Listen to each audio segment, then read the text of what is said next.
Aurore, ceux qui te suivent sur Instagram te connaissent, parce que tu es une championne de karaté. Mais est-ce que tu peux, pour ceux qui te découvrent aujourd'hui, te présenter en quelques mots? Alors, je m'appelle Aurore Boursois, j'ai 21 ans. Je suis sportive de haut niveau donc en karaté, kumite, combat en japonais. Je suis championne de France senior chez les moins de 50 kg, donc je combats en moins de 50 kg chez les féminines. Dans le passé, j'ai pu avoir un titre européen chez les jeunes et 2 ou 3 autres médailles mondiales. Donc à l'heure actuelle, je construis ma carrière senior désormais. Je crois savoir aussi que tu fais des études et que tu es pas qu'une championne. Alors, en parallèle, j'ai toujours voulu avoir un double projet sport et études. Mes parents m'ont aussi beaucoup poussé à ça. Donc là, je suis en master première année en management stratégique pour pouvoir combattre à l'international, me déplacer et m'entraîner comme je le souhaite.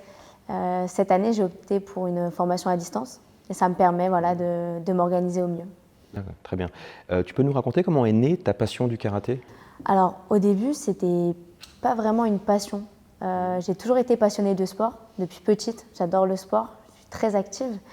Et il faut savoir que mes parents ont pratiqué le karaté. Mon père a été professeur de karaté. Il allait jusqu'à la ceinture noire. Il a donné des cours.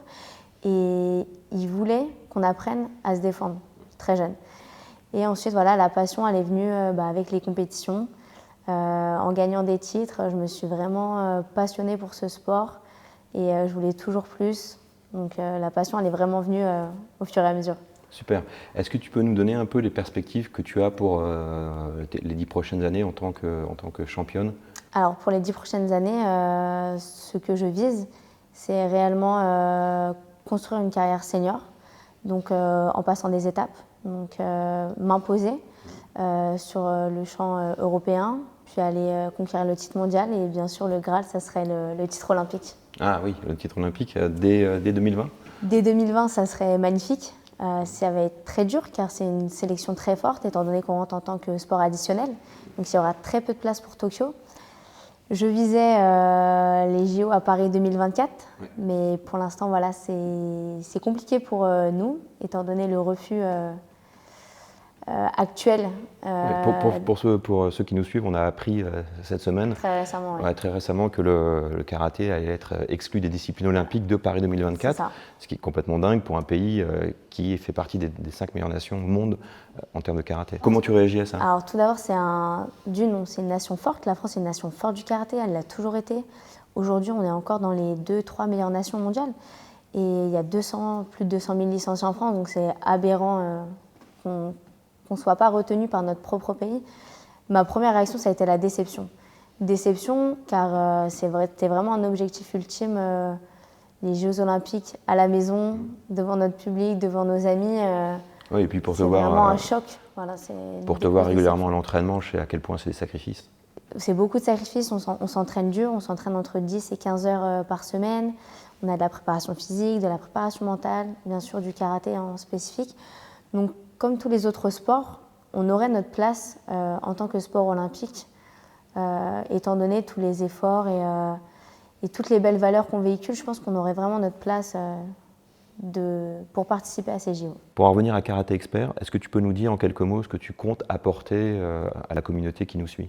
Alors, bon, je ne vais pas me prendre pour une experte du tout sur cette chaîne, mais par contre, ce que j'aimerais apporter, c'est vraiment déjà une idée de renouveau par rapport à l'image du karaté technique. Je pense qu'on a tous besoin de faire de la technique, quelle que soit notre pratique du karaté, que ce soit pour faire du loisir ou du karaté compétition.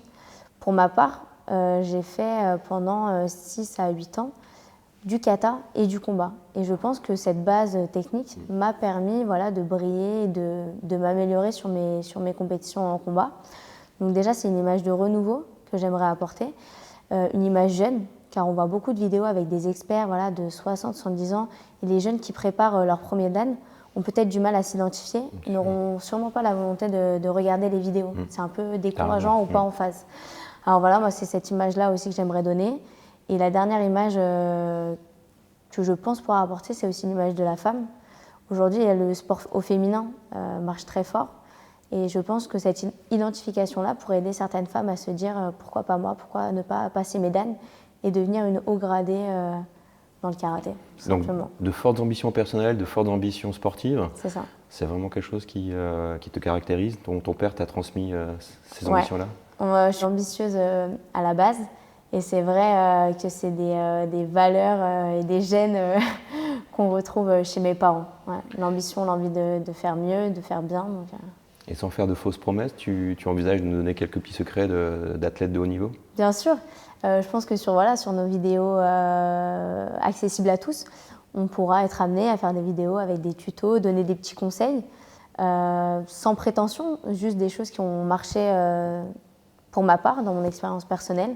Si je peux les partager et aider certains jeunes ou moins jeunes à passer des caps sur des compétitions plus ou moins importantes, aborder plus sereinement ou quelques conseils de préparation, ça sera avec plaisir. Ouais. Et pour finir, juste pour donner un petit peu aussi un côté international et faire rêver, tu étais en compétition à Dubaï, d'ailleurs tu as fait une jolie 7e place pour un retour de blessure.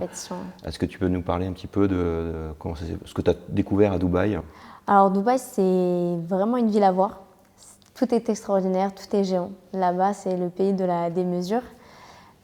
Si on parle de la ville en elle-même, ce qu'on a pu découvrir, c'est vraiment...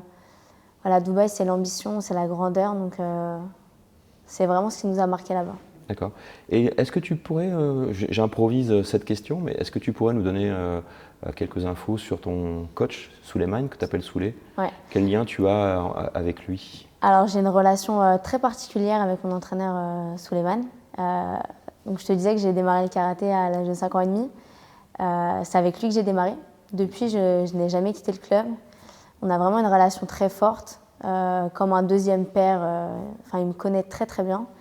Et j'ai vraiment une volonté qu'on continue ensemble et qu'on arrive au Graal olympique, au championnat du monde, au titre de championne du monde si on n'est pas retenu au JO, mais ensemble, ça serait une belle histoire.